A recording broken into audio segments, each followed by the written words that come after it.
I'm wondering, what for you was the turning point where you kind of had an aha moment in the journey that we had together in your family business? I think it's when we went through the steps of understanding what everybody contributes, and everybody's at a different stage.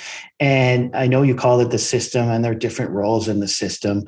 And I don't know if it was over months or multiple months, and you were trying to drill down that you get tired to play a role within the system. And then you could start seeing body language and people figuring out, if I'm looking at some siblings, like, okay, they're tired of playing that role.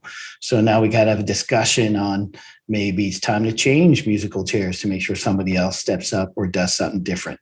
Are we perfect? No. To your point, we all think it's dire. So it's not dire.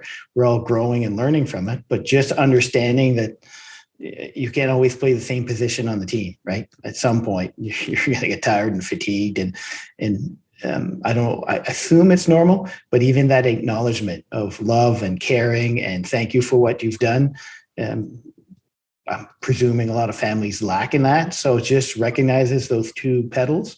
That was some of the aha moment. Because till then, I was probably triangulating with you and saying, hey, Elaine, it's not right. My siblings are doing this and my mom's doing this. And you're so patient and you're like, okay, they're not far along that journey that I can throw another nugget at them to digest. But you bring up a great point, because people are very focused on the role that they play, and everybody wants to do that and play that role well, and they feel the responsibility of it. People love their families, and they love their business. They feel the responsibility to do well. And yet, what often people overlook is that the roles belong to the system, the whole family business system, which involves the family, the business management, and the ownership part of the system. And there are outer roles, so roles like CEO, roles like general manager, different kinds of roles like that. And there are inner roles of, let's say, the banker or the caretaker, the nurturer and the joker, and and even the disturber.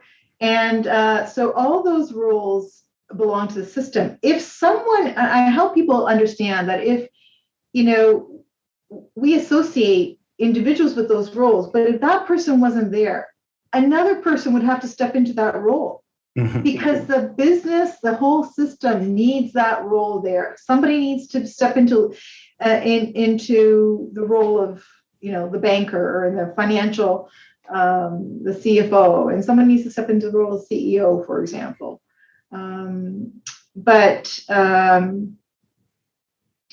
But we do have role fatigue. And if someone is always the nurturer, if someone is always the leader, then those people can get tired. Leadership, for example, belongs to the system, not to the individual. Everyone has to be able to step into that role. And when you were talking about the different facet, it's almost the John Davis model of the three intersecting circle, correct? The family, the management, the ownership.